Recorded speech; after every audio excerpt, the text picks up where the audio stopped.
Have you ever canoed down a babbling brook? No, but I have cried at a Taco Bell. Oh, same thing. Listen up, campers. It's time to buckle up, pitch a tent, and take a hike. Because Camp Counselors is a variety show. So prepare for a good old-fashioned kumbaya, Weird news, hot gossip, and scary stories around the campfire. so spooky. Is this podcast even about camping? No, but it is camp. This is Camp Counselors. Hey, happy campers. Welcome back to Camp Shady Birch. It is week 71 here at camp. I'm having a sleepy day at camp. Honestly, I am so. Well, why not? You can't be at 100 every single day. You really can't. You could try. I hate hustle culture. I hate people that make you feel like you gotta be just waking up at 5 a.m. with your Hatch alarm clock. You know what I'm talking about, those Hatch alarm clocks? No. They're like the ones that they're really bougie. I actually kind of want one, but campers, if you have one, please let us know. They like wake you up in a way that has like sunlight feature. Oh, yeah. It's giving like corporate girly. It's giving like girl that like wakes up, journals for 30 minutes. Then she does an arm workout, a 5-minute plank, does a Pilates class, then comes home and showers and then goes to work. It's like those kind of people, when I see TikToks and Instagram videos of that, I want to be supportive, but I actually hate them. It just like gives me anxiety. It's like, why? I'm never going to be like that. So I feel like right now I have this like anxiety of feeling lazy today because I know someone's out there right now who's already crushed like a 5K and like, I don't know, wrote an entire book. They do say comparison is the thief of joy. I know. And they also say you have the same amount of hours in a day as Beyonce, but Beyonce has a team. Let's be honest about that. She does have a team.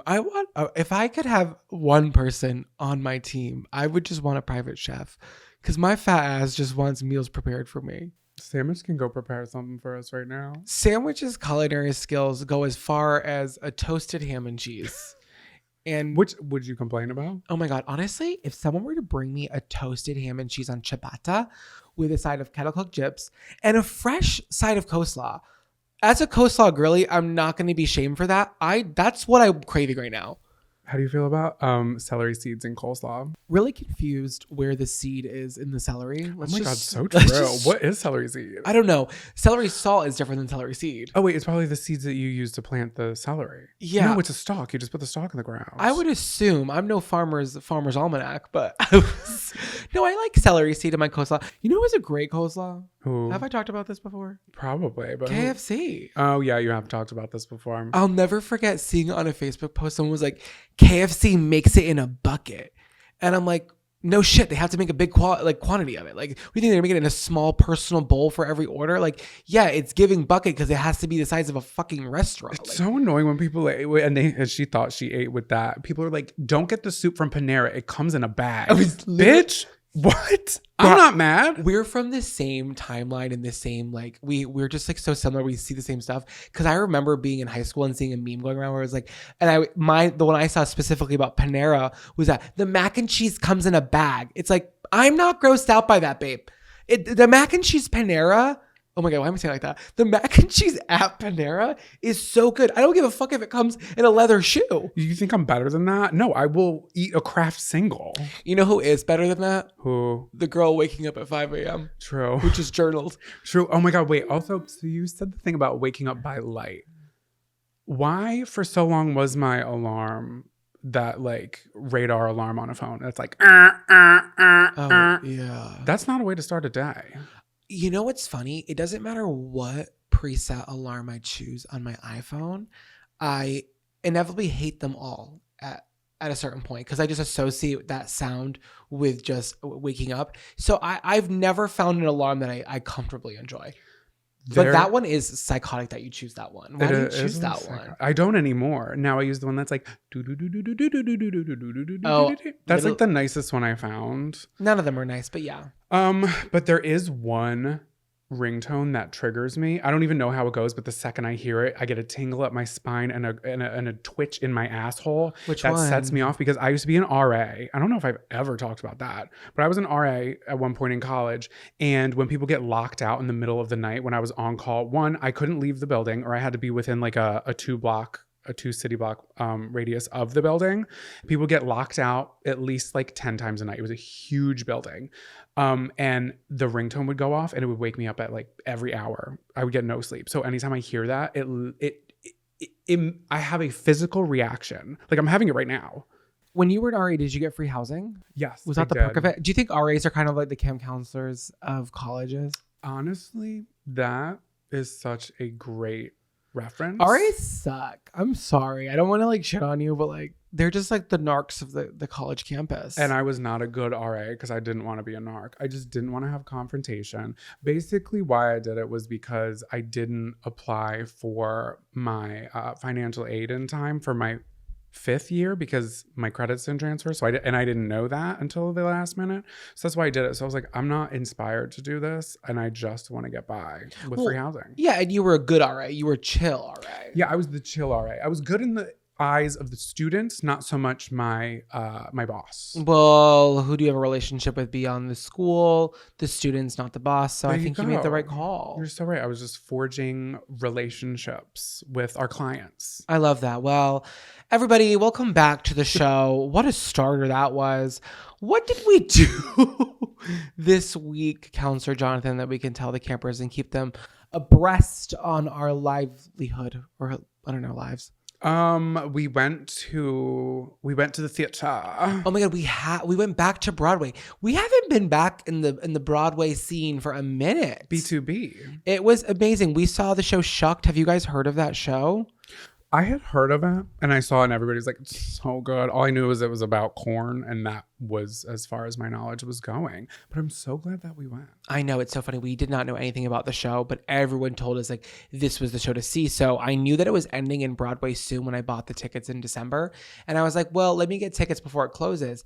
And then I had this like weird idea. And I was like, well, what if we go on closing night? Like I kind of felt like the energy of closing night would be really special. But nothing prepared us quite for what it was actually like. It was insane, you guys. We went on January 15th or 14th. Yeah. Their final show ever after they won Tonys for like best like original screenplay and best like I don't know the other one was that. Yeah, I'm not sure what it was. They was. won big awards at the Tonys. And if you know anything about closing night in the theater, first off, everybody is already dramatic. We're on stage, of course. But it's so like emotional, and like a lot of the people in the audience are families and friends, and like the upper echelon who've been supporting the show from the beginning, who are seeing it for the 5th, 6th, 7th time. And this was our first time having no idea what the play was about. So it was a great show. It was. And I felt like every time someone nailed a killer line in the show, everyone had already seen the show like 5 times beside us. So there would be like long standing ovations for like every single scene. So the show went like a half an hour longer than I think it usually did, just based on applause. And me and you, I think I stood up and applauded the cast and crew, like I think at least 20 different times during the show. Oh yeah, and I was going to. Like they were my best friends. Like I was so proud of them for doing something. Never met these people, never seen this play a day in my life. The girl behind me was being not supportive, and every time I stood up, I looked behind my shoulder. Yeah. Because she kept giving a look, and I was like, you're the odd one out. Yeah, because everyone else was standing. And I kept like looking over at you and being like, they would say like one thing. They'd be like, hey, I'm going over here now. And I'd be like, that's the last time they're ever going to say that. Literally did say that. Because it's probably really surreal. I feel like they were all like emotional the entire time because it was the last time they're performing. They perform like 8 times a week for over a year, the same show. Yeah, that's sad. It is really sad. And by the time like the last, like, what is it called? The curtain call? Curtain call. Oh my God, there were speeches and roses and tears. And like all I can say is, as someone who is a part of the show now, I'm an honorary member of the cast and crew of Shucked. I just want to thank the swings. Oh my God, the swings. Because we couldn't do it without the swings. Chelsea. We couldn't do it without the understudies. Is that the same thing as a swing? No. Oh, well, what's the difference? You know what? That's a really great question. I wish I had the answer to. You're my theater expert. You were in the theater. We don't know. I've been out of the game for too long. Well, then they bring out the producers and the musicians, and it was just so funny because I felt like we were in a very intimate space that everyone understood everyone's role there, and it was our first time ever seeing it. It just felt like we shouldn't have been there. I feel like someone else should have been there instead. Okay, but one thing about us is we are so supportive. We stood up, we were clapping, we were crying, we were pointing to the orchestra pit. We were like, oh, how could we have gotten this far without our orchestra pit? I'm gonna miss these guys so fucking much. I know. And then we all went to Friendlies after, because what else can the cast of Shock do other than go to Friendlies for a Monster Mash? And then that's, that is the one thing about us. We will enter a room or a conversation and pretend we've been there the whole time. Yeah. And I think that that's a talent that we bear.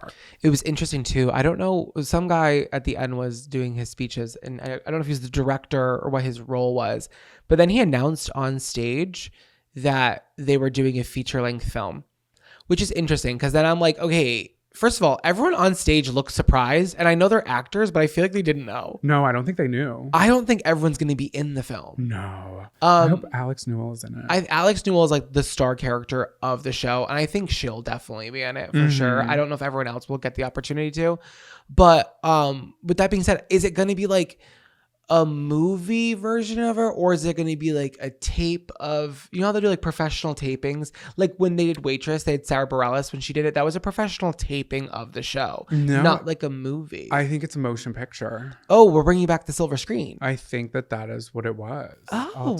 I'll have to cite my sources, of course. But I think it's going to be like a movie. Well, that's exciting for you campers that didn't get a chance to see the show, because I did think it was absolutely clever. So funny. I laughed the entire time. A heartfelt show. I always gravitate for like content wise, like in books and movies, to like sad stuff. So it was really fun to see something so well written and just so funny. But if you didn't get a chance to see it on Broadway, apparently it's coming to a theater near you. We're getting a feature-length film. That's going to be really exciting. What else did we do? Oh, you know what else we did? I know what else we did. We got Botox. Again. It was my first time popping my Botox cherry. Yeah, we went to like a different place this time. I went to this place called Peachy. They have like, it's kind of like a chain. It's like, I love chain restaurants. I also love chain Botox. What's up with that? Yeah, what would you call that? It's a chain Botoxery. Yeah. Botoxity. Well, all they do there is just Botox, and they give out retinol prescriptions. So I'm feeling it now, Mr. Krabs. I have to say. So it's only been 2 days, Jonathan. No, it's been like 4 days. Jonathan, it's only been 2 days. Irregardless, I didn't know what to expect. We kind of literally made the decision. We had talked about it like a month ago, and then the day before we went, we just kind of made the decision to just go and do it. Well, the beautiful thing about Peachy is that's all they do. So it's like you almost like can do a walk-in. Yeah. Isn't that hysterical? Yeah. I'm getting Botox walk-in. It's like it really is a chain restaurant there. It's like, okay, and it's really cute. Just so like if you don't know what it is, like if you've ever heard of Peachy, it's giving like Kim Kardashian's living room, but a Botox center. So it's like just the picture that kind of aesthetic. So you were talking about how many like units you got. I don't know what a unit is. The same with like you're watching Grey's Anatomy. They're like, I need 150 cc. I'm like, what is that? Carbon copy? I feel like the CCs are probably similar in like, I think those units are probably similar. I'm not sure. I'm no doctor, but you know what's so crazy? I called my last Botox office on the way over because Peachy does it in a weird way where you guys tell me what you think about this. They do a flat fee for like how much you get, which I think is so crazy because I'm like, how can you charge like the same amount if people get more or less? Like, shouldn't that be the cost? So I wanted to make sure I called my last place to see how much I got so they weren't trying to jip me, because I always anticipate someone's going to scam me. I need to like give people the benefit of the doubt, but I walk in thinking I'm going to get fucked over wherever I go. So I call and she's like, oh, you got 30 units here last time. I was like, okay. So when I went for my consult, she ended up giving me 34. And you guys know I have an insane wrinkle in my brow bone. You could almost fit a quarter in there, and I'd be like the dancing monkey that like does that little like wind up toy. Like it's insane. I'm like a piggy bank. But she gave me 34 units, which was 4 more than I got the last place. And it was 425, but then we got the discount and it was 375. So I feel like personally for me, I feel like 34 units for 375 is a really good deal. I couldn't tell you. I really couldn't. I didn't know what the pricing was going to be like. I went first and I was like, I got 34 units. Jonathan's never been before. Okay. Jonathan, take over. So it's my first time and I'm like, I'm not going to go crazy. I want to get something that like you can kind of, I want to be able to tell the difference, but I don't want to be like Christmas with the Cranks, like completely frozen in time. Always my reference point. I'm like, if you make me Tim Allen, I will cry. Please don't make me have the peaches coming out of my mouth. And that's what, oh my God, and it Peachy. Oh my God. What a connection. Full circle. Oh my God. Okay, sorry. So I'm like, I don't know. So my point of reference is you getting 34 units. I'm like, I don't know. Maybe I'll get 15. I thought you were going to get 20 because my wrinkle is my forehead, but explain where like your my problem zones are. areas. It's in my T zone for sure. So right here where people get 11 lines, if you're listening to this audio only, it's like right above your nose where people have the little 11 that's marked in between like your eyebrows. Mm-hmm. I don't have that. Yeah. I have a completely horizontal one. And I really didn't notice that about myself ever. And she's looking at the pictures of me and she like pulled it up on the thing. Of course, like I look absolutely horrendous.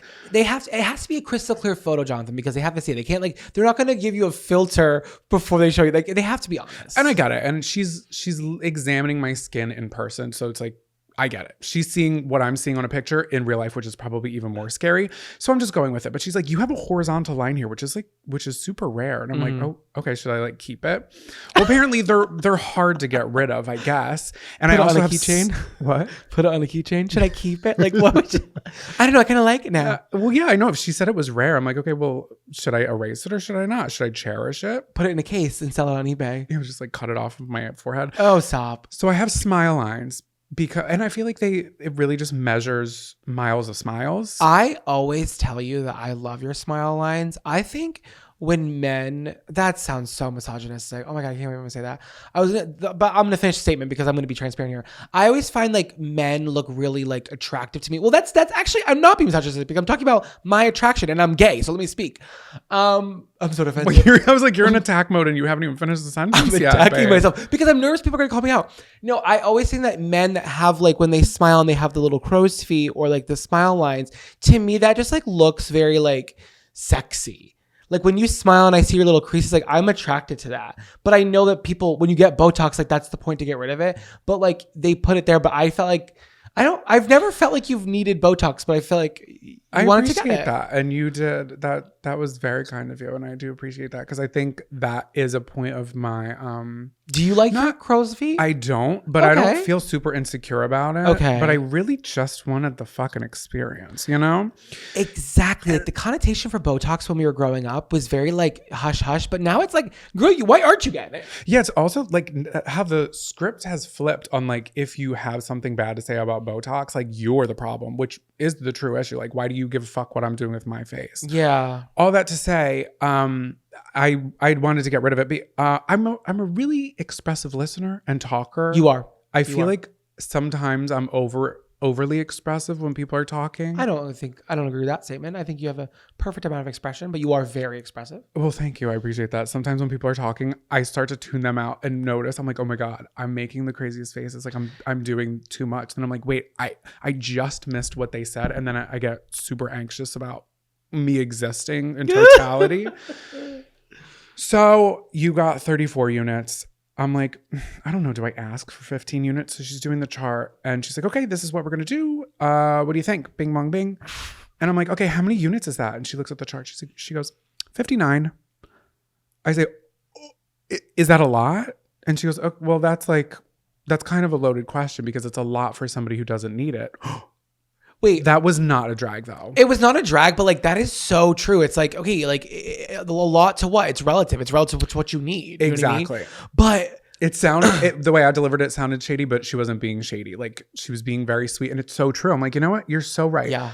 And she said she wasn't going to freeze any of it. Well, she said like this part might freeze. She's like, this is like, will you let me go a little intense here? Because it's hard to get rid of. And I said, you know what? I met you 2 minutes ago and I trust you. Yeah, with my life. She had great skin. Yeah, I also I did look her up on LinkedIn before we went, of course. Yeah, what else are you gonna do? You have to check your Botox girl before you get there. So I also didn't know it takes a long time to set in because my knowledge of it is Christmas with the Cranks, where he got it day of, and by lunchtime he's completely frozen. Oh my God, that actually is so funny now that you think about it, because it does take like a week to actually kick in.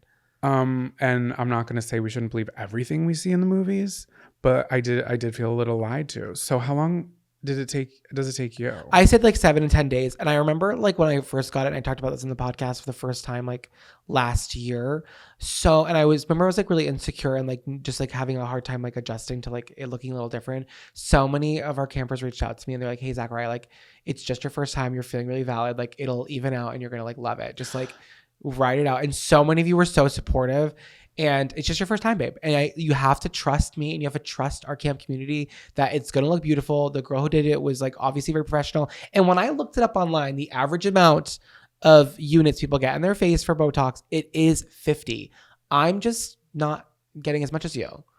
And that's just what it is. I'm sorry. Like, not me expecting her to literally say like 15 to 20 on your first try. I think because where you do have lines, they're just like probably in areas that require more than a forehead. Because you never need your forehead. Maybe that's a lighter area. I also have a big fucking head. You guys, we've all been thinking it.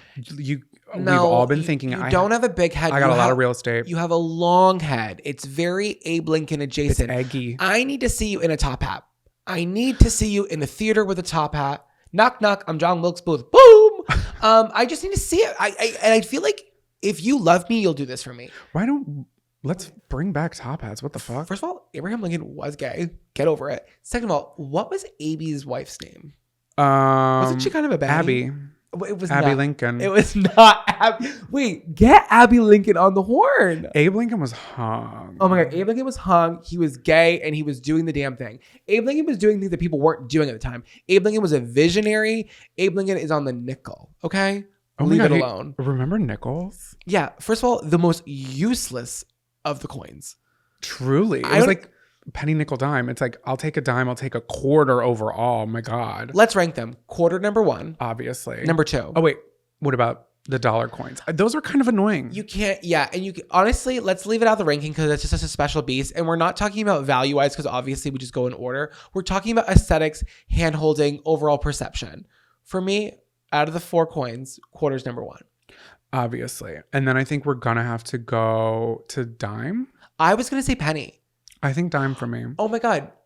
Abe Lincoln's on the penny. He's not on the nickel. Who's on the nickel? Someone we don't need to know about. I couldn't tell you the last time I held a nickel in my hand. I couldn't find one. I don't even pay with cash anymore. No. Oh, I'm so sorry, Ben Franklin. Nickel is the only coin that doesn't have ridges on the side. And I think that's what sets her apart from her sisters is she's like the stepsister. I know. And like usually like that kind of like cool quality about you would make you the cool one. But in this case, it's giving low budget. Yeah. It's giving I cut corners. It's giving you can discard. Yeah. You know what I mean?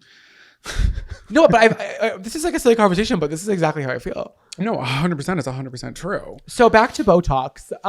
Yeah. So we're going to check in next week. I think next week's going to be a really good marker to see where we're sitting. Cause we'll be at like, if we film the same day next week, we'll probably be around like day 8 or 9. And I think by that point, it'll be pretty good. And I could definitely use a little love in the comments. Please validate me. Please, campers, please validate me. Cause this morning I woke up with some tightness and I think it was a slightly hungover state of mind, but I had a very quick mentee B. It did dissipate, but I feel like it made my head bigger. I think you're making that up because I need you to really, I don't want to tell you what you're saying is wrong, but I need you to really evaluate that sentence because there's no possible way that getting Botox could make your head bigger. I don't even know how you're even getting there with that. I looked at myself and I said, it has grown in size. I'm telling you, this is your first time. Just ride the wave. You're going to be okay. And you're actually going to feel younger. Okay. Attention campers, please meet at the old flagpole under the tall pine for morning announcements. Morning announcements. Welcome back, campers, to morning announcements. This is the part of the show where we share news articles with you that you might have missed that we want to catch you up on. Currently, I'm using Blistex 5-star lip protection, broad spectrum SPF 30, and it is creamy on the lips. This is not an ad, just a personal recommendation. It is creamy on the lips and it tastes good. It tastes like summer. Like it gives me the vibes of when we were on the cruise. Yeah, very coconut. Do you want to go first? Yeah, I can go first for sure. Let's hear it. Okay, let's paraphrase this. This is a Variety.com article by Ethan Shanfield, and it is titled Pauly Shore to play Richard Simmons in new biopic. So by the time this comes out, I feel like people will have known about this, but I don't know sometimes because we've covered stories before and nobody really seems to talk about it. So I'm just going to talk about it anyway. Let's unpack it because in real time as we're recording this just happened. Yeah. So Pauly Shore, do you know what he looks like? No, his name, it does ring bells, but I don't know anything. Is he an actor? Yes, he's an actor, a comedian. I don't quite understand his career, and I'm honestly not sure if he does either. Okay. But he looks a lot like Richard Simmons. You recall Richard Simmons, no? Yeah, it's funny. I didn't grow up like watching Richard Simmons or had anyone that did that, but he's just an icon that I do know who he is, and he's the workout guy. Yes, of course, the workout guy.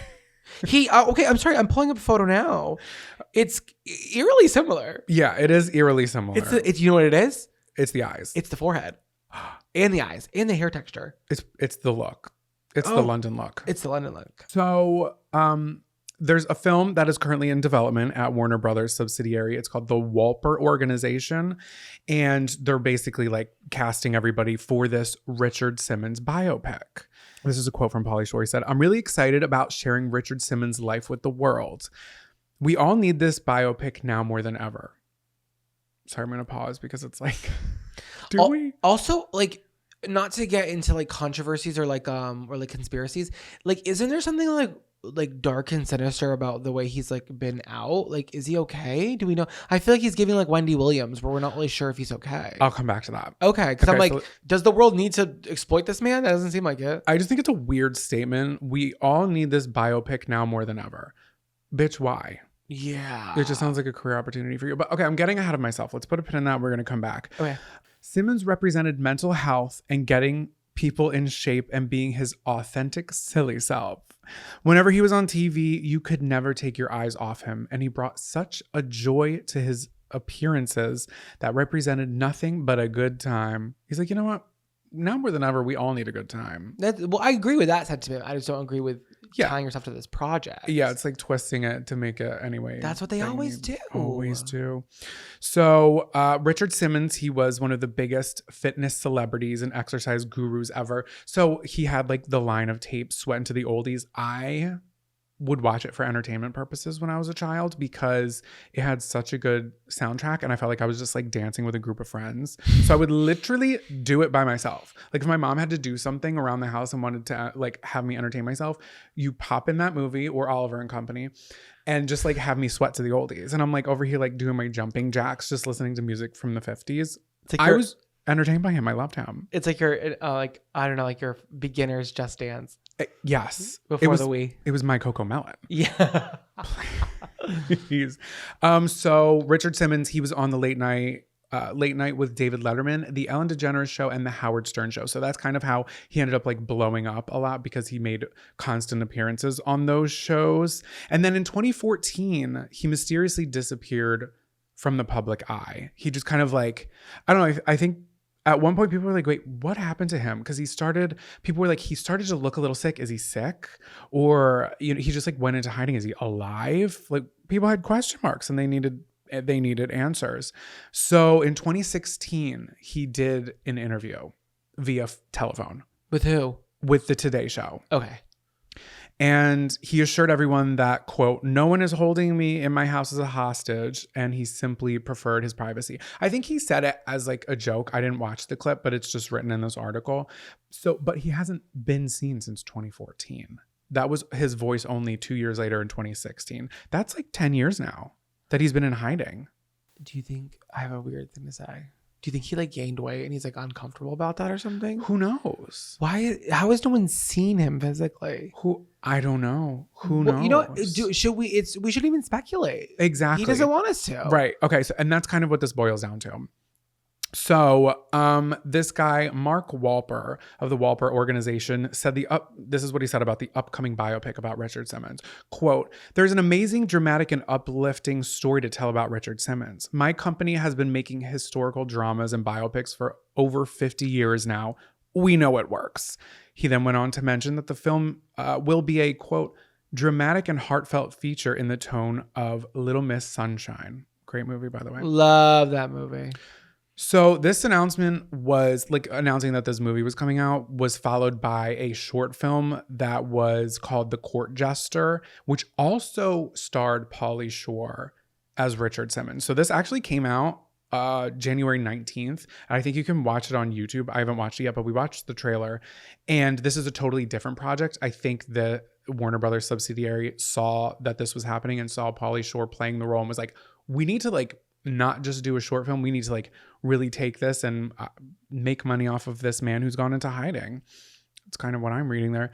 So the film that's out now, it basically follows this guy. His name's David, and he was a television producer who lost 160 pounds thanks to Richard Simmons. And he tracked his weight loss journey on a blog called Keep It Up, David. So he's like a real person, and that's what the short film was about. Mm-hmm.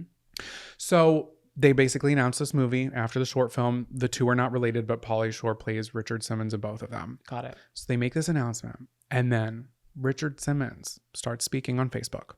He posted, "Hi everybody, you may have heard they may be doing a movie about me with Pauly Shore. I have never given my permission for this movie, so don't believe everything you read. I no longer have a manager, and I no longer have a publicist. I just try to live a quiet life and be peaceful. Thank you for all your love and support, Richard." And so he said that this month, and the last time he had spoke was 2016. Yeah, like publicly. Well, his Facebook had been making posts. I don't know if he's curating the posts that have been going out because it's kind of just like little meme things. Probably because he's not a manager or a publicist. But he's still, the account hadn't really posted anything since 2022. Nothing that personal either. Yeah. So yeah, he made a statement. How are these studios allowed to do biopics on people who are like agreeing to them? Like, can he sue for that? I'd be like, absolutely not. Well, the Priscilla. Yeah. I'm like, well, when you're a public figure, like who can just make a movie about that? You talked about it when you talked about Amy Winehouse. That trailer came out. Yeah, I think it's more of like you want their blessing, but I don't think you need it. But also, how the fuck do you know everything about his life if his life was so private? Who are you talking to that you're getting all this information? There's not that much about him, and he's been so quiet and private. How are they going to end this with him like going into hiding? Do you know what I mean? We're definitely entering an era of just like these awful biopics that should not be putting out. We talked about the Amy Winehouse one. I don't agree with that one. I think it's like, I don't know, like exploiting her life and making it like even sadder. And she died. And now we have Richard Simmons who's like openly asking them not to do this, and they're still doing it. It's like no respect. Truly. And I just want to read the quote that kind of like sums up and continues to piss me off. So in a statement to Variety, the Walpert organization said, quote, "While we would love to have Richard Simmons involved, we respect his desire to privacy and plan to produce a movie that honors him, celebrates him, and tells a terrific story." No, you're fucking not. That statement right there in itself, you are not respecting his privacy. Like, he doesn't want to be a part of it. And you're saying, we would love to have him a part of it, but we're just going to tell his story in a respectful way. And we're going to celebrate him. No, bitch, you're going to like really exploit him and make money off of him because you don't have fucking original ideas, bitch. Wow. Sorry, he said that he doesn't want to be a part of it. How are we going to continue to disrespect it? Like, shame on this company. Fuck them. Well, we'll just see how it comes out. Okay. I do think, yeah, I agree. I agree with you. I'm just saying, I do think Pauly Shore is excellent casting. Okay, and we can leave it at that. But once the statement comes out that he like has said that, and maybe he'll change his mind. Who knows? But if he wants to live like a private life, I feel like to disrespect it and make a movie that's going to make you a shit ton of money. And then how does it go like about giving him money for it? You know? Yeah, I'm going to reach out to Warner Brothers subsidiaries. Is that what it's called? Subsidiaries, yeah. Subsidiaries. And I'm going to pitch them like my biopic. You want something interesting? Here, he's right here. Who would play me in a biopic? Me. Ew, babe, that's so weird. I know who I want to play me. Who? I'm freaking out. Well, he's not gay. And I think you have to be gay to play me. There's like only something a gay person could capture in my energy. Who? But he's not gay, but Josh Hutcherson. I just love him. You just love him and you think he's sexy. I think when I'm in shape, I have a similar body type to him. We're both like petite little patties. Petite little patties. Who would I play identify you? as a petite little patty. Abe Lincoln's dead, so he can't play you. Who would play me? I don't know. Maybe Abby Lincoln? Maybe Abby Lee Miller. Oh my God, that would be so fun. It would be like a really artistic choice. I don't know if she'd capture your height. But other than that, we could see if she could capture her energy. I think she could. I think she could for sure. I She's love Baskin Robbins. She's feral. I don't think I get along with her in real life, but I do admire her commitment to entertaining the masses. Amen. All right. So what story have you got for us? Sorry, I didn't mean to like get passionate. It's the Botox. No, I think you're allowed. I don't think you ever let yourself get to that point, and I honestly was scaring me a little bit. But I think it's good for the campers to see that when you're passionate, you're fired up. They don't really get to see that side of you as much. Just imagine wanting privacy in your life, and like maybe there's parts of your story that you regret or that you don't want to be blasted out into the ether, and you have no control over this company who's just gonna do it regardless of what you say. I know it could never be us because we tell you everything just shy of our bowel movements on this show. Oh, and I talked about that 2 episodes ago. So it's like it just couldn't be us. Yeah. But all I can say, and I'll say it again, is we just have to wait and see. Pauly Shore, why not? We just have to wait and see. All right. Tell me a story, please, Papa. Okay, this article is from the Sydney Morning Herald by Mike Foley. The article is titled "Floating Rafts of Deadly Fire Ants Pose Growing Threats to NSW," which is a north. Oh my God, what is it? North Southwest. No, New South Wales. Sorry, that's what it stands for. New South Wales. Yeah, it's a state of Australia. Forget the old one. We're living in New South Wales. I know. Okay, so venomous fire ants caught in Queensland floodwaters are forming living rafts that quickly traverse long distances, raising the threat of more incursions from the southeast of the state into New South Wales. So essentially, you guys, like picture like a small little babbling brook here at Camp Shady Birch, and if there was a trail of fire ants that were in a row making an ant bridge while the other ants were crawling on their back to get to the other side of the riverway. That's what's happening right now in New South Wales, but with fire ants, which are poisonous, deadly animals. Oh, okay. So are they connecting all the way across the river? We've talked about this in the podcast where like an ants can they help each other. They make like their own little bridges with their bodies. They're great with teamwork. Ants, they really figured out teamwork unlike any other animal, I really believe. They are great at improv. They can yes and. They really can. That was clever. It is. So this is just to me, I look at this as like classic Australian behavior. 100%. Like Australians love to get creepy. They love to get crawly with their critters. Yeah, it's scary. So a video released by the Invasive Species Council on Tuesday shows thousands of ants clinging to each other in a tight pack as they float in floodwaters around the Gold Coast. That is absolutely nightmare fuel. I'm like, get out of here. That would be a good horror movie. The fire ants that attack. What can you do? There must be one Raid. already. That'd actually be really hard to CGI. Over like Cocaine Bear, you're CGIing one bear. Fire Ants the musical, that's a lot of fire ants. That's a lot, but also you have to take into consideration the movie Brave. Remember her hair? Oh my God, I am brave, I am bruised, I am brave. Did you ever see the behind the scenes where they showed how they would same with Sully in Monsters, Inc. It's really funny because Disney will spend like a million hours editing someone's hair quality, and then they get to their face and they put them 2 Hershey Kisses for eyeballs. It's like, okay, yeah, hair's realistic, face is not given.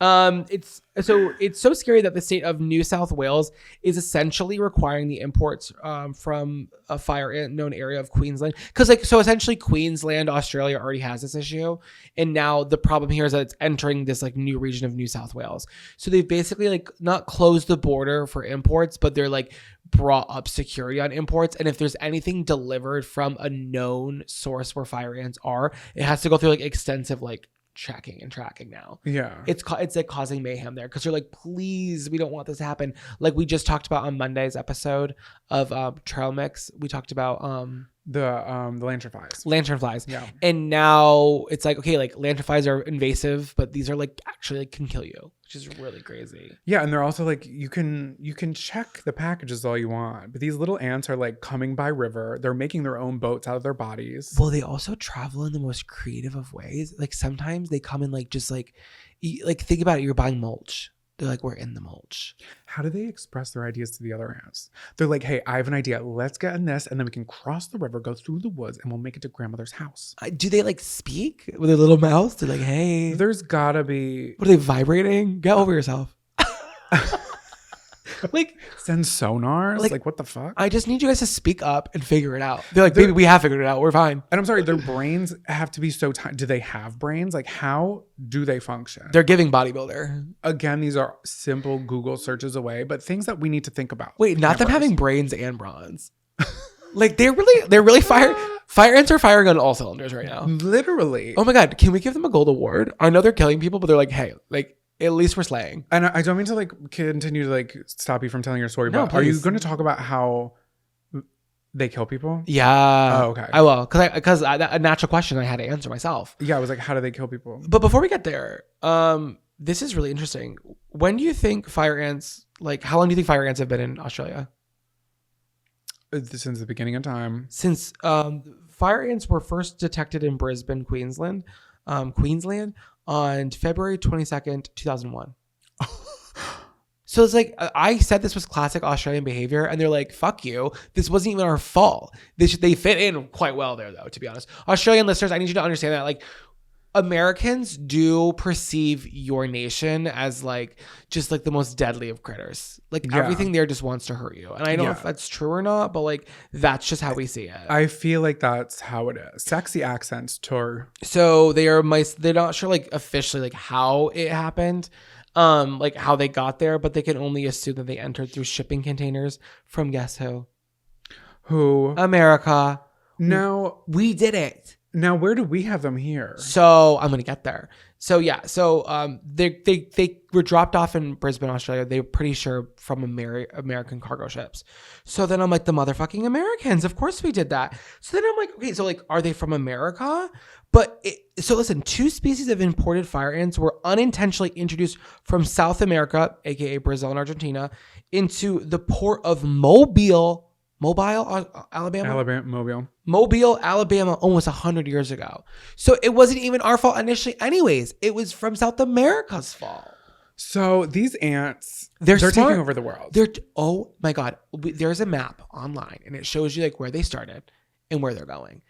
They're on their world tour right now. Oh my God. They're not going to stop. Do they have passports? They're like, let's get on this flight So listen, and do the damn thing. so about 20 years ago, Richard Simmons took a step back from the spotlight and Fire Ant said, oh, we'll take his publicist. And now they're really killing the mainstream media. And that's that on that. And that's that. So yeah, so they arrived on, once again, cargo ships in 1918 to Mobile, Alabama. And then 80 years later, we gave them to Australia. It's like kind of like pass and play around. They're also in Africa now and they never were in Africa. Like they're really just being passed around. We need to put a stop. So currently these are the states they're affected by the United States. So these are shout outs to these campers.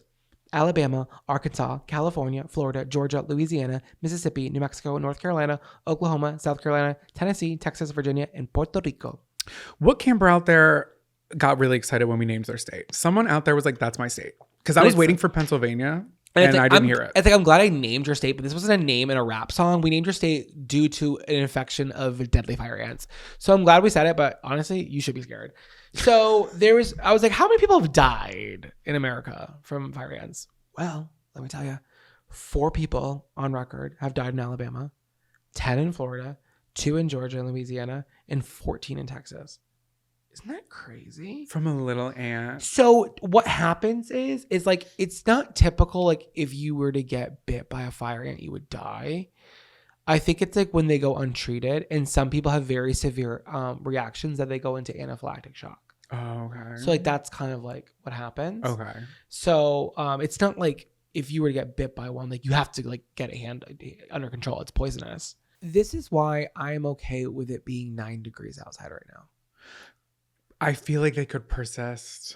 No, because fire and snow don't mix, babe. That's the one thing Avatar: The Last Airbender taught me. Like those elements, they can't really be battling at the same time. You ever It's been like, to Iceland? oh, it'd be like, oh, how's your winter jacket up there? I'm like, how's your fire ants, bitch? They're probably in your bed right now. So hop off my jock. I'm not doing this. They could creep into people's houses. That's spooky. Well, all this conversation had me thinking about Australia, like we were talking about before. And I was like, okay, like Australia is just known for having really scary animals. Like the crocodile, the box jellyfish, snakes and spiders. Like they got it all there.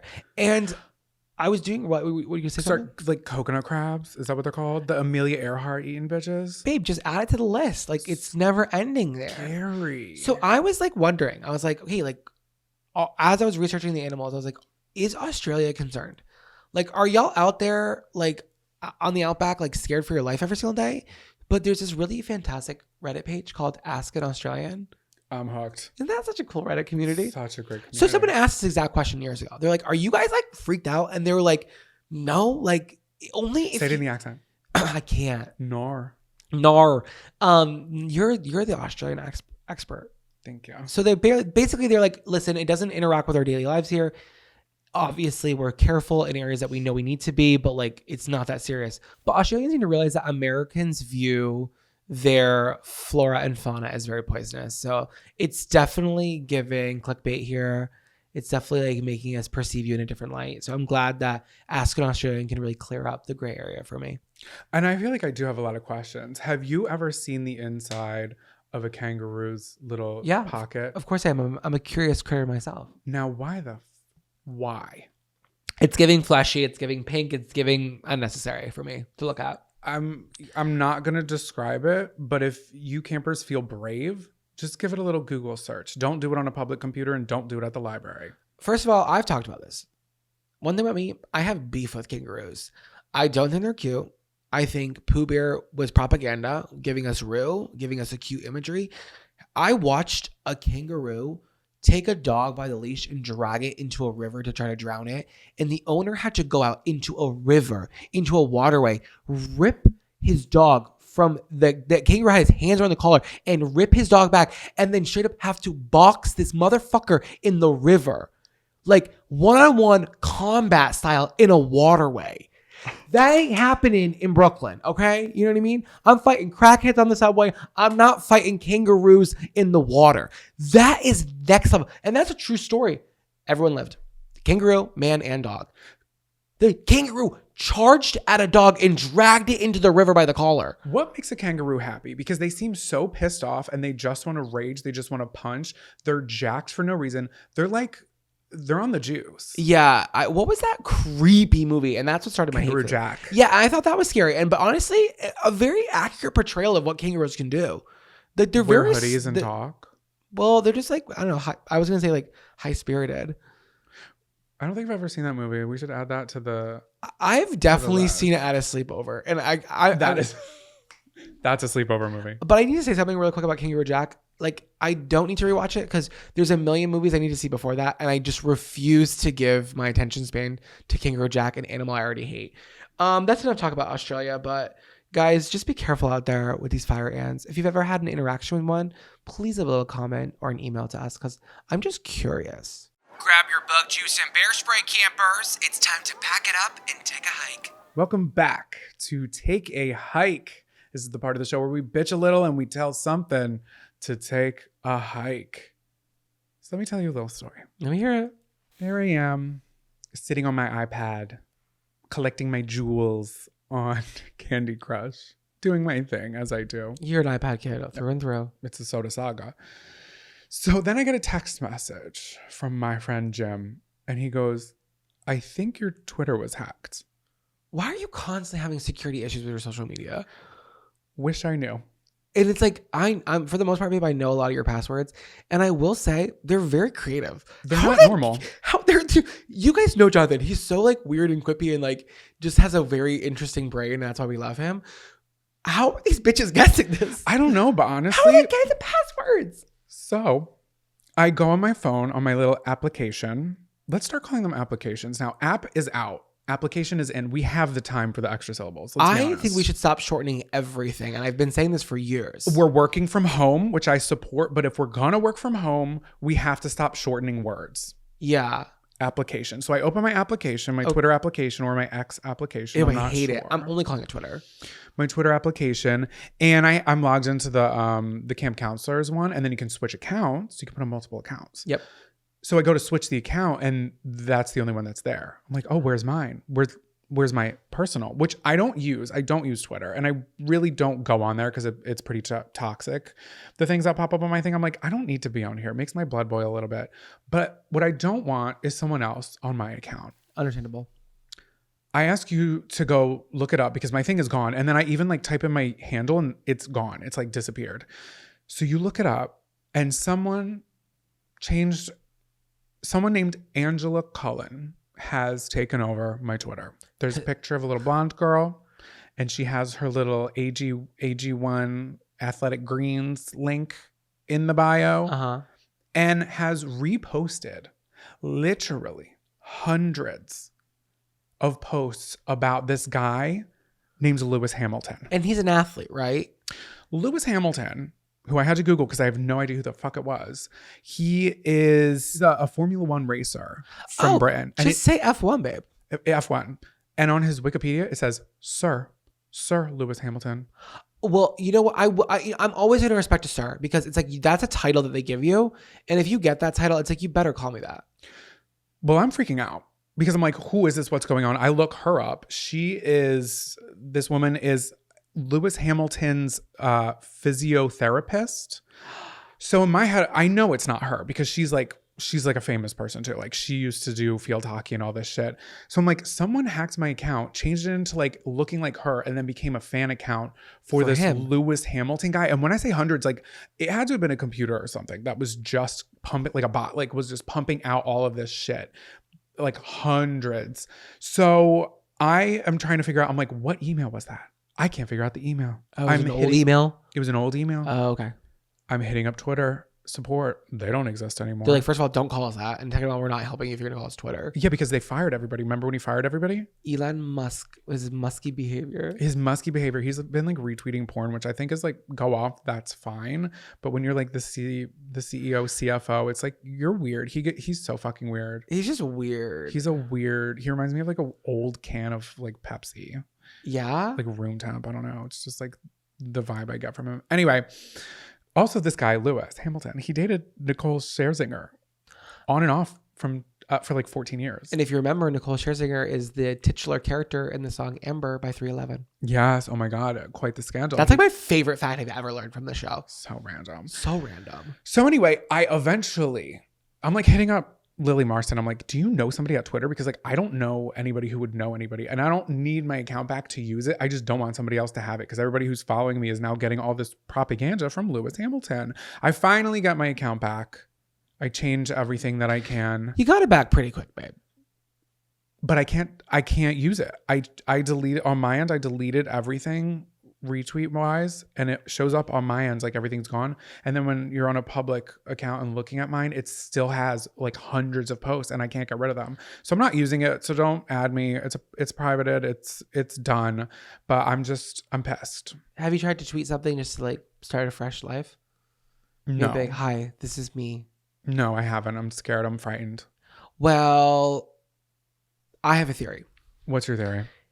So I often get these DMs from like these like random scammers who are like, oh, we can help grow your account. And it's like, I'm good where my account's at. I'm talking specifically about Instagram here. But they'll be like, oh, do you want to get more like followers? I'm like, I'm doing just fine over here. Don't worry about me. But they're always like, oh, if you pay this certain amount of money, we can like boost your engagement, boost your followers.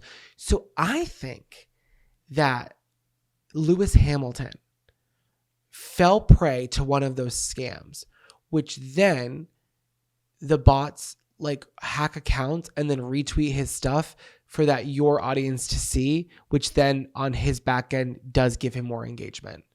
And that's how those scammers do it. Interesting. Does that make sense? That makes sense because it was everything he tweeted. My account had retweeted everything that had tagged him. My account retweeted, and it looked like it was coming from somebody associated with him. So it was very planned out because it was his therapist. That's what I'm was saying. The picture and her name. So it was like a plan. I don't think it was him personally. I think it's someone he hired to then boost his presence online, and they were doing it in an illegal way. And you know who I'm going to call? The fucking queen. And I'm going to get your sir ripped away from you because you're doing illegal, illicit activity, allegedly, on the internet. And we have the receipts, Sir Isaac Newton ass bitch. I don't know what his name is. Seriously. I feel like maybe he's not even that concerned about it because that kind of blows my mind that he would be honestly maybe he's a fan and he wants wants to talk to you. But also maybe it could have been someone who's a fan of him who was like, I don't know, all it takes is one person who like has a deep pocket and a chemical imbalance. And they're like, I want to spend all this money to boost my favorite F1 driver. So I'm going to literally. No, that's not it. That's not it. That's so weird. What's the guy's name? Lewis Hamilton. Lewis Hamilton, you are a freak. You are such a fan of my boyfriend. You're trying to get his attention by any means how. And this is getting creepy. So we're about to send you a cease and desist. So stop.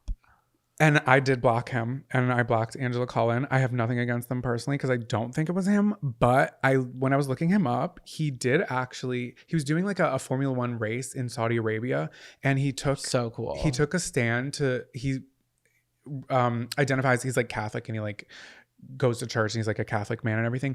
But he took a stand against the Saudi Arabian laws against the LGBT. Okay, so look at me. I'm changing my tune. I'm changing my password. You can have it, honestly. Maybe he's not so bad after all. I do think Formula One racing is really sexy. Like, I want to put on a wig. I want to get on one of those like zip up little onesies, and I want to have my helmet in my arm and lean against that hot rod. Oh my God. And just like, I'll spray you with champagne like I did Yeah, for your and photo shoot 2 years ago. And my veneers are huge, and I have great aviators on. And I'm like, oh my God, stop. I just won.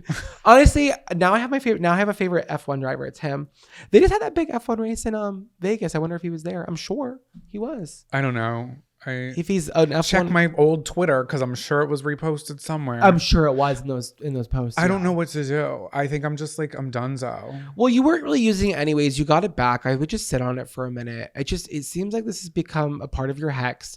Your constant hacking. Julia, I'm sorry. From hexes to hacking. What can you do? From hexes to hacking, the Jonathan Carson story. Yeah, you can put that on the short list of your memoir titles. Honestly, not a bad idea.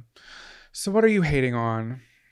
Can I call myself out for a minute for my take a hike? Are you your own take a hike? A quality of myself that I want to change. Take the stage. So yesterday I went to the movies alone. I like romanticize that part of me. I haven't done it in a long time. And Jonathan wanted to film a video, and I was like, oh, I'm gonna give you your space. I'm gonna go see Oppenheimer. I never saw it in theaters. And I when I saw that it was still showing in IMAX in like the Upper West Side, I was like, okay, maybe I should just see this. I don't know how 6 months later it's still out, but it's regarded as like one of the best movies it's made in the past couple of years. And I've been wanting to see it. So I went, and the movie was great. The movie was amazing. If you're on Letterboxd, you already know. I gave it 5 stars. I actually, my first time out for my Letterboxd reviews, the first 5-star film I've given this year. Oppenheimer. Wow. But that's not my take a hike. My take a hike is myself, because why is it that when I get a popcorn before a movie, I eat 75% of it before the movie even starts? I'm sick to my stomach. I'm so bloated. And then the movie turns on and I'm like, I feel like shit. But that's myself. No one's telling me to shovel the popcorn in at such a velocity that it's almost gone when the movie starts. And this isn't a one-time occurrence. I can't think of a time I've ever gotten popcorn in a movie theater where I haven't eaten the majority of it before the film even starts. I think that is completely relatable because it's warm, it's hot when you get it. And I'm dousing it in butter. Yeah, what are you going to do? Okay, let me take my bucket of popcorn and put it on the sticky, icky floor until the trailers are over and then start eating it. If someone were to film me eating popcorn from like a long distance and they zoomed in on me, that would be enough for me to never eat popcorn again, because I'm sure it's a really aggressive look. It's giving barbarian. I'm like, I'm actually scared of myself when I think about it. Well, the thing I'm disgusted with myself. Like, stop eating the popcorn so fast. No one is taking away from me. I'm buying myself, and I got a medium. And you know what a movie theater medium is? It's more than enough. It's more than you should probably consume. And I'm shoveling it like a hyena on a carcass.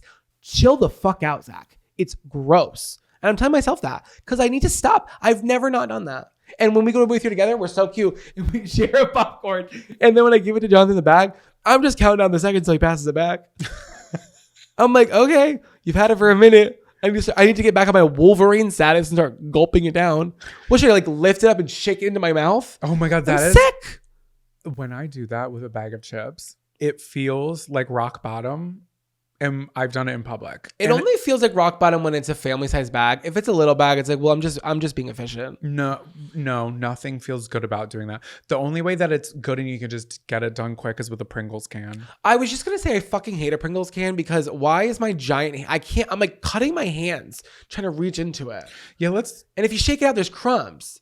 Honestly, Can we just get a little wider? Figure that out, or have like a little dispenser at the bottom. Oh my God. Let me pick them out of the bottom. That would be such an expensive cost for them to And that probably- develop a little doorway for you. That would be a disaster. We could take a box cutter to the side of it and just lay it on its side, but then it's going to roll away. Yeah. Then we're going to need a Pringles holder. So when I went to an AMC and they have the Stubs membership program there. So one of the perks of being a part of their membership is that you get like a VIP line at the concession stand, which means that like when you're in that line, they'll take you first always, which is a great perk. And like I think TSA like pre-check. it's basically, it really is like the pre-check of the theater. That is such a good observation, babe. Seriously. So yeah, I got in line and there was one person in the Stubs line and they took them next. And then another person got in that line and they took them next. And then another person got in that line and they took them next. And I get it. Like, that's the perk. But I feel like if I was them and I saw me waiting, I'd be like, oh, you can go. But they have no shame. They're like, oh, you don't pay for the loyalty program. Go fuck yourself. And I did. I went to the bathroom and I fucked myself. Because I was like, what else can I do at this point? Like, this is ridiculous. But honestly, like, you couldn't break my spirit yesterday. I feel like the most empowered woman in the world when I go to the movie theater alone. And it's my healing time. Here's what happened. I knew you wanted to go by yourself. You were like, are you interested in seeing Oppenheimer? I feel like you're not going to want to do it. You didn't want to see it. So it's 2 p.m. I've never even spoken to you about Oppenheimer. So you're placing that opinion about movie theater. No, let me speak. Movie theaters love to go to the movies in the afternoon. People who don't love the movie theaters, like I love the movie theaters, view going to a matinee as like a waste of a day. And I really believe you're that kind of person. Like you'll always go to a night movie time, but you never want to go in the afternoon because you're like, oh, that like breaks up the day. But real movie theater lovers don't mind going in the afternoon. I have never ever said that in my life. You didn't have to say it because I know you and I can tell by the lines on your face that you're upset. That was a dig. And I'm going to ask you to put that shovel up your ass. Okay. No, I sometimes feel like you're really sweet to me and that I just try to give you an out. No, and here's the thing. Let's be crystal clear. I knew you wanted to go to the theater by yourself. I felt no type of way about not going. I wanted you to go have your day. And that was that. But for you to construct this theory that I absolutely hate matinees because it breaks up my day, I've never said that. I've gone to a matinee. I'm going to be defensive on this podcast. Yeah, you're going to be defensive and you're going to create a narrative about how much I hate Julia Roberts. She put a hex on me because you started that narrative. I draw the line, okay? This, I am blowing out of proportion. Julia Roberts, you don't like her. And that's, have you ever seen Aaron Bronkovich? Yes. No, you haven't. Yes. Have you, what is it about? The lawyer. She couldn't, she couldn't pay her bill. So she had to do some pro bono work. Would you want to watch Aaron Bronkovich tonight for fun? Yeah, I would love that. Actually, no, I want to watch it during the day. I want someone to go back and zoom in on his face there and detect for lies. I want someone to have facial AI recognition and see when he's lying. Well, they can't because of my Botox, bitch. Oh my God, you're right. They can't anymore. That's so funny. Well, can I tell you something really funny that happened at the theater? So, a couple things I want to be positive about before we end this segment. I got to see Nicole Kidman do her iconic AMC ad, but on an IMAX for the first time. Did you feel like you were there? I just felt like it was a kind of cool check mark for me. I'm like, okay, now I've seen her do it in IMAX. Because it is like a cultural phenomenon, her little AMC ad. Yeah. Number two, the person in front of me when I sat down got chicken fingers before the show, and he opened up a fresh container of barbecue sauce, and it smelled so much like barbecue sauce, but I'm going to be honest, I was not upset. Because it smelled like good barbecue sauce. And I was like, why the fuck did I get chicken fingers? It's a 3-hour fucking movie at 2. This is lunch. So I was pissed I didn't do that. But I just ate my Wolverine popcorn instead. And then there was these two women in front of me that when the trailer started decided to move back 2 rows. And it was an IMAX theater. It was 2 o'clock. Plenty of seats. Who cares, right? Like you paid for these 2. You want to go further back. I'm sure it's fine. The movie's starting. But IMAX theaters are huge, and instead of going out the aisle and up and around, they decided to crawl over the movie seat chairs. Are they teens?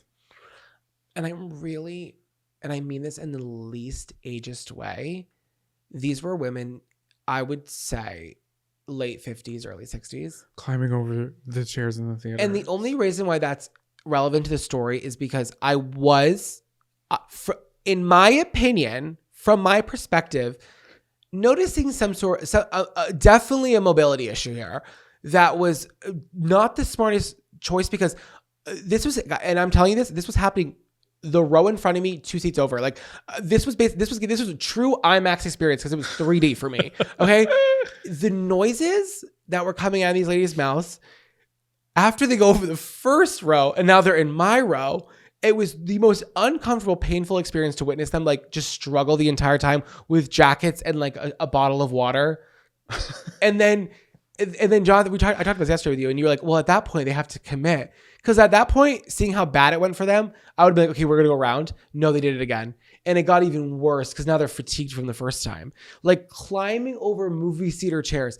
Ladies, get up and walk around because you're being lazy. And this is probably, they're probably in pain today. They probably woke up with a sore tendon because they were scaling movie theater rows. It's like, oh, what is this from the IMAX? Isn't that incredible? That's something. Yeah. So the barbecue sauce and that all happened within 2 minutes. It was great though. I was by myself. No one sat 2 chairs to the left of me. No one sat 2 chairs to the right of me. I could put my jacket in one, my popcorn in the other. I had my whole room. Oppenheimer was amazing. Oh my God, it was so good. I could talk about it for hours, but read my 4-paragraph letterbox review if you're curious. But yeah, so between our ticket hikes, finishing 75% of your popcorn before the movie or my Twitter getting hacked? I'm going to go with me. And I'm going to go with me. That is so mean. Why? You would rather have my Twitter get hacked? Oh, I guess I was looking at it from like my perspective. Like instead of like when you say my Twitter being hacked, I'm like, okay, like am I looking at it from like if this ever happened to me? But okay, still, so you would rather have your Twitter hacked? I like literally give a fuck about my Twitter. I'm sorry. I will change my opinion for you. Thank you. I deserve it. I would rather not have your Twitter be hacked. Amen. Do you think the new counselor likes the top bunk or the bottom bunk? Over. Either way, I'm giving them my boondoggle keychain. Over. Welcome back to Camper Crush of the Week, campers. It's our award show season. This is our Oscars. This is our Emmys, but they happen weekly here. Who is getting that little stamp of approval this week, Jonathan? My cat Buffy. That is, you didn't tell me I have the show. That is so sweet. I'm like actually gonna cry. That was really sweet of you. 71 episodes, and I feel like I don't really talk about Buffy on this. Like the Patreon girlies like have seen her. She's made her appearance in videos, and I feel like we really talk about her over there. But because we're just like studio sesh in our cabin, she's like roaming around camp right now. Yeah. Like I feel like we don't really talk about her here. She is the Gene Simmons of our house. Oh my God, not Gene Simmons. Not Gene Simmons. Wait, what's this? Richard Simmons. Gene Simmons is like, I'm not gonna get into that. Yeah. Yeah. I've always thought he was kind of cute. Oh. Isn't that weird? I'm like, he's handsome. I'm sorry. I digress. Buffy. So my kitty cat Buffy, she just turned 9 yesterday. Happy January birthday. 19th. Yes. And I went out in the cold, frozen tundra for about 2 hours. Frozen monsoon. Yes, because I went to multiple different pet stores to try to get exactly what I wanted for her because I wanted to make her a cake, which I did make a video about. And I made her a little birthday cake and I iced it with the treat thing and I put treats on it. She was not interested at all. She's a very picky eater and she just looked at it. But I got my picture and I got my video and that's all that matters. But I love that cat so much. I feel like there are cat people and dog people. I feel like I'm both, but I was never a cat person really until both of my cats were kind of like broken. Like I had a cat before and he was very weird, definitely gay. And Buffy's just like, can you agree that she's not like normal cats? Like she doesn't really meow much. I've heard her hiss one time in my entire life. I've never heard her hiss. Yeah, she'll only do it when she gets pissed. And she hissed at a cat through a screen door one time on a roof. And that was it. And I was like, that was crazy. That's scary. Don't do it again. She doesn't really scratch unless you fuck with her too much. She has terrible balance. She has fallen down the stairs before. She struggles to jump on top of things. I don't know. I love her. She's quirky. She's cute. She definitely picks up on my emotions, which I think is crazy because I feel like people think only dogs can do that. And for the longest time, I only thought dogs could do that. But she'll come up to me and she'll start acting weird. And I'm like, wait, am I on the verge of a breakdown? Lo and behold, I am. You two are definitely codependent on each other. Yeah. For sure. Yeah. She's my little sweetie pie and I love her so much. As we give camp counselor energy, I feel like Buffy gives superintendent energy. Like she sits at a desk. She has keys. She has keys. She's typing on a clipboard. She's always a little exasperated. Oh. She's probably eating a sandwich that she packed from home. Yeah. She's always so annoyed. She likes me. I don't know if she loves me. She loves you. I think we're just a lot of energy, and sometimes she retaliates. Or she'll give warnings, and when we don't heed those warnings, She proceeds. doesn't play, so I do fuck with her a lot to get her energized. So I feel like she can't just sleep all day. Sometimes I walk by her and I like poke her. Not hard, but like I'll scratch the back of her ear just to wake her up. Because I want her like, I don't know, be alert. Like, keep it moving, girl. She's And- 9. That's not old for a cat. No, that's not And old for a she's, cat. babe, I love you. She's severely overweight. But she won't play. And I've tried and I've tried and I've tried. I get her new toys. I've got her the automatic toys. She's also addicted to food. Yes, but aren't we all? And she'll play with her little it's actually up here because it was making so much noise. The little thing that has the ball in it, she'll like swat at it twice and then she'll walk away. Or I'll play with a laser with her and she'll look at me and she's like, I know that's you. Like she's not affected by the laser. Yeah, she's definitely like, she has like her little bouts of energy, but she's not like a super playful kitty. She's much more of like I'm gonna lay here, give you a dirty look, and then lick my fur. Yeah. Or she'll like flick her toy under the couch and then walk away. It's fine. I have so many friends that have cats that are like actually psychotic and mean and so vicious, and Buffy could never. No. She actually could kill a fly, but she would never swat at a baby. She's so sweet. Yeah, she's very sweet. And there was one time there was a millipede downstairs and she was sitting in front of it and she looked at it and she looked at me. I was like, do your job. Do it. I'm She's not like, clocked in. Icky, and she walked away. It was after 5. She's clocked out. Yeah, true. She She's had the this sweetest. We cute love her. way. I can't believe it was her birthday. Yes, happy birthday, Buffy, if you're listening to this. Love you. I know. She excused herself from the living room quite early last night. And I was like, well, okay, get your midnight rest, I guess. She's like, I'm 9 now. Do you know what that is in cat years? she's like, you already gave me my birthday cake. I'm over it. I'm She going was to bed. over it. She was over it. I love Buffy. Yes, me too. She shares a birthday with Dolly Parton and Buffy Summers, who she is named after. Anyway, what is your... I was going to say take a hike. What is this? Camp Crush. My crush of the week is what happened to me on DoorDash this week. What happened to you on DoorDash? It's just sometimes things can appear to be like not what you wanted, but then it ends up just being better for you.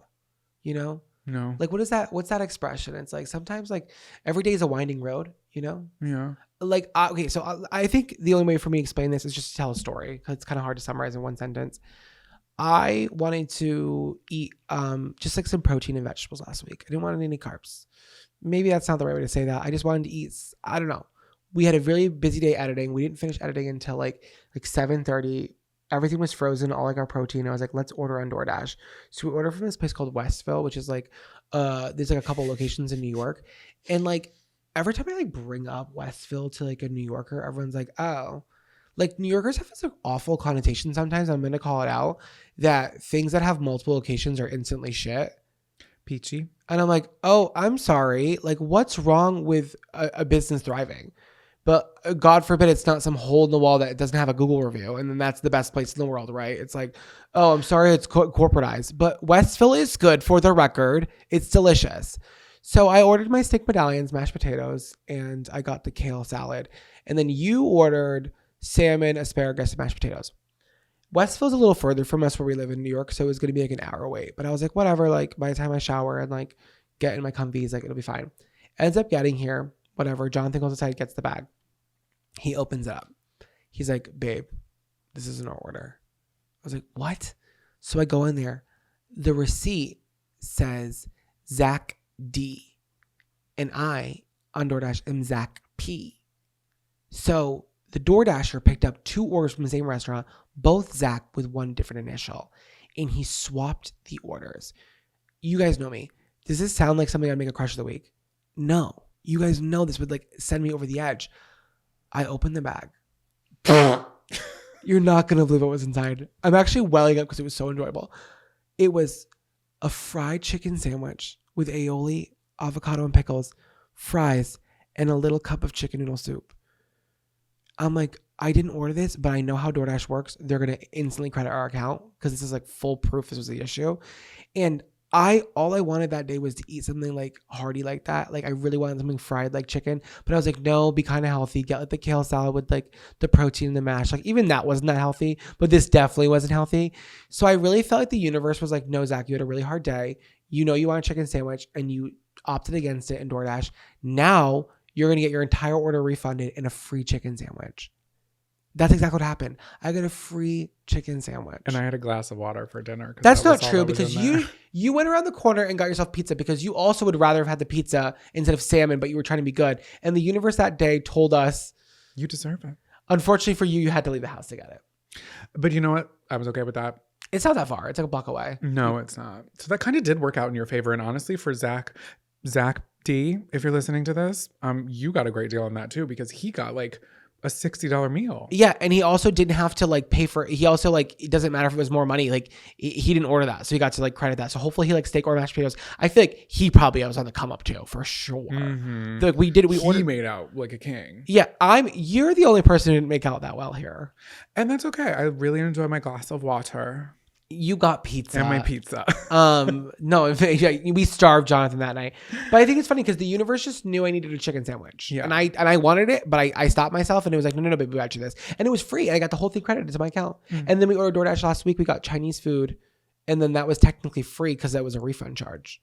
Because it was free money because it was sitting in the DoorDash. Oh my account. God. And we forgot about that. So when we went to order that, it was like a pleasant little surprise, a little gift from the DoorDash gods. Because anytime I have an issue on DoorDash, I always report it because I'm like, oh, hey, I paid for it. Like if I'm missing a side, I'm sorry. I'm not trying to be like a Karen here. I'm just going to tell you that I didn't get it. And they'll always offer these two options. Like, okay, we can either like give you a refund for 1 to 3 days or credit your account.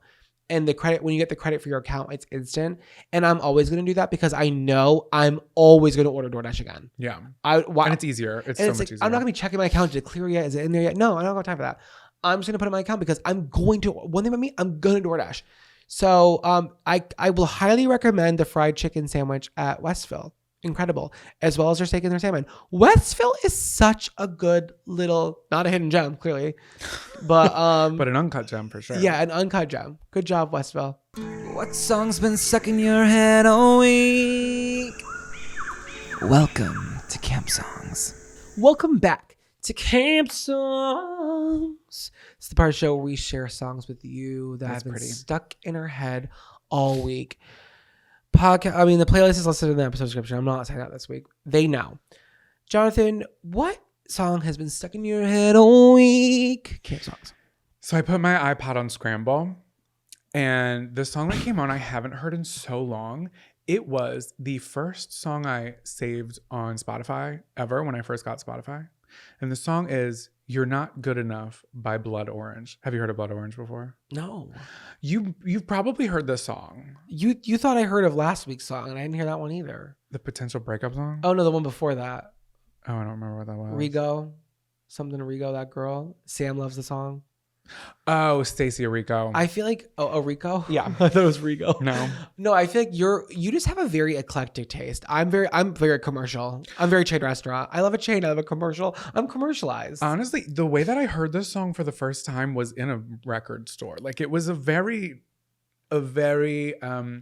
main character energy type way of discovering a song, and I Shazammed it too. I had just gotten Shazam. You're and I was very like, mom and pop like music style. oh yeah, especially when I was like living in Conchi. I was like, let me just drive down to Manio, go to that sexy little vinyl shop and get myself a vinyl that I'll play once, and then it's gonna collect dust. Let's hear it. So the song is You're Not Good Enough by Blood Orange. It sounds like a very pessimistic song, but it's actually really good. So the artist, his name is Devonte Haynes, but he goes by Dev, aka Blood Orange. He has like a couple of different aliases that he's gone by before, but he's from England. He lives in New York, and he just like, I don't know, he makes me feel really inspired. And re-listening to that song, I was like, oh my God, I forgot about Blood Orange. Like what has he been up to? So I started listening to his new stuff, and then I looked him up. So this song, that is my camp song, it was, do you remember the movie Palo Alto? Yeah. So he scored the entire movie. That's a great movie. And this song is from that. And it was directed by Gia Coppola, and she appears in the music video alongside him. And it's like a really fun video. And his career has been so interesting. And I feel like I relate to it because you know how sometimes, like, I don't know, I feel like I want 17 different career paths. I think that's the adult ADHD in me. Yeah. You're just very inspired by a lot of different things. Yeah. So he has done that with his career. He's kind of like changed his stage name a couple of times. With different styles of music, and then anytime he wants to feel like old and freaking like go back to this style, he'll just go back and like post it to this band that he formed or like this alias that he formed, like depending on what type of music. That's chaotic.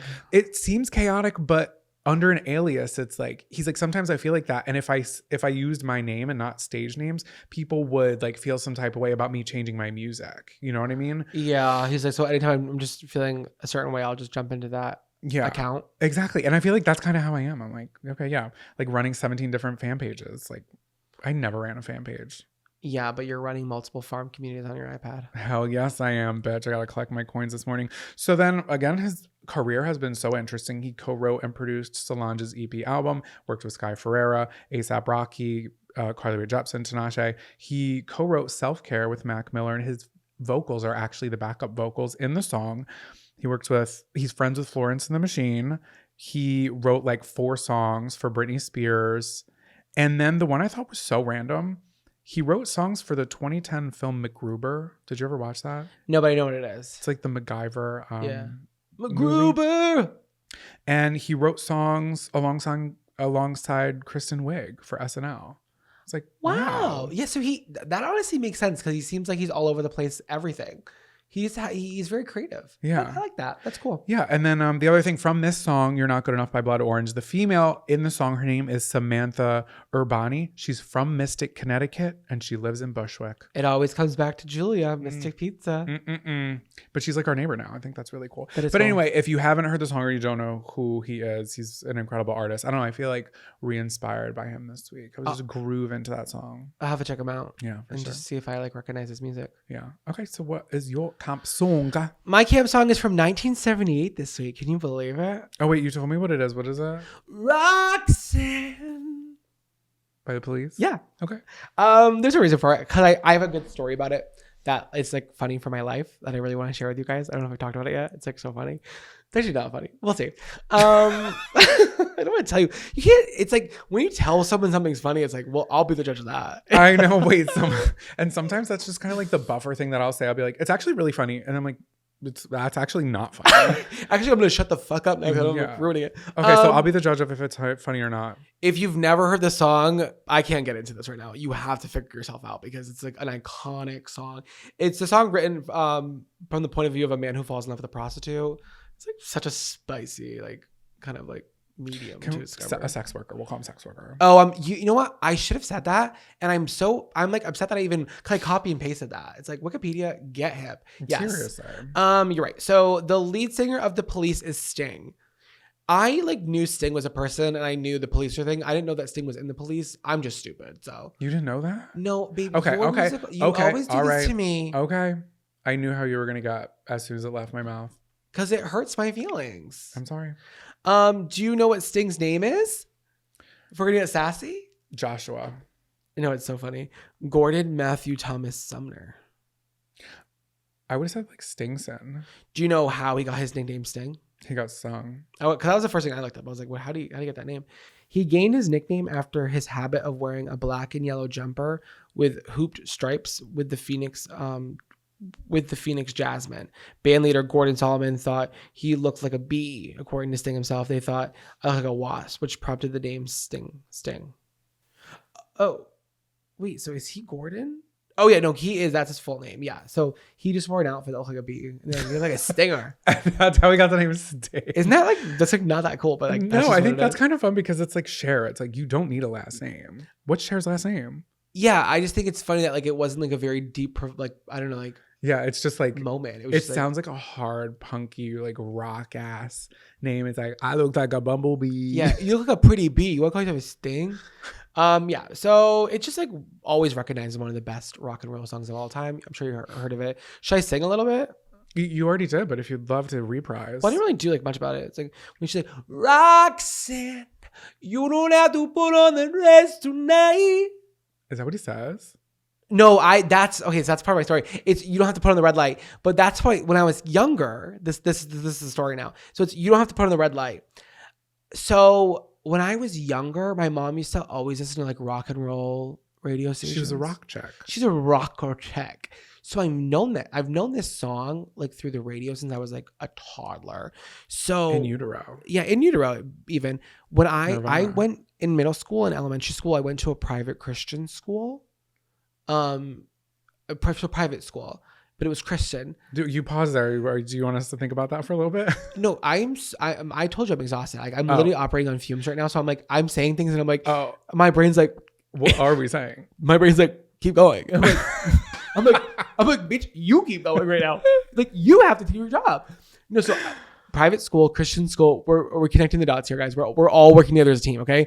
Sandwich is behind the camera saying wrap it up because he knows I'm dying. Sandwich, please get in the mess hall and start the sloppy joes, okay? Campers are starving right now. Oh my God, a sloppy joe. We need to we can do impossible meat sloppy joes. With the manwich, because the manwich in the can is just the sauce. Yes, there's no meat in it. You have to add that. It's like hamburger helper. And I never knew that. And I never, like, I don't know, I was so intrigued by that saucy, sexy sauce. No, it is confusing because you do have to add the meat. Oh my God. We have jackfruit downstairs from TJ's. I don't want to prep it. No, not today, but like tomorrow, but we can let it marinate. I'll handle it. Can we use the impossible meat? That's going to be better. Let's talk about Roxanne for now. So I'm in a private Christian school, like I said 400 fucking times. And we had a gym teacher. She also led the church, like, what's it called? Chapel. Our chapel services for the kids every day. Went to chapel every day from 9 to 9:30. Nerd. A little, well, it wasn't an elective, okay? It was mandatory. It doesn't change the fact that I was so gay. I was literally doing all of the church songs, like in. Oh God, isn't awesome. This is where my love of ASL started. Our God is an awesome God, he reigns. Like, that's where my love of ASL started. So, anyways, she did the choir and then she also did gym class. And I'll never forget, in like probably 4th or 5th grade, I was singing Roxanne to her during gym class. Because I was like, that was the only person I ever knew was Roxanne. And I was singing like, you don't have to put on that dress tonight, which is literally the wrong lyrics, but the same connotation of the song.